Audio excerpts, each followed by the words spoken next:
Tapos ang sa ultrasound mo, 3.5.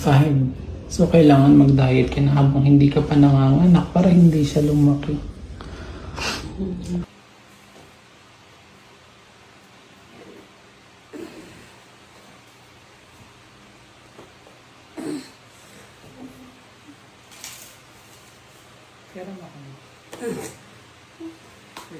Ito na, sige. 1, 2, 3, push. Okay, ayan na.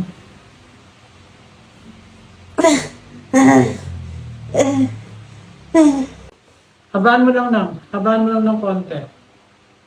Sige, diretso pa, isa pa. Sige pa. Okay. Sige pa, isa na lang. Isa Akin pa. na ipin, akin na yun. Mali na na. Sige pa, konti pa. Sige pa. Okay, isa pa. Hinga. Ire. Sige, rin pa konti. Ayan. Okay na. Okay na. Sa dibdib.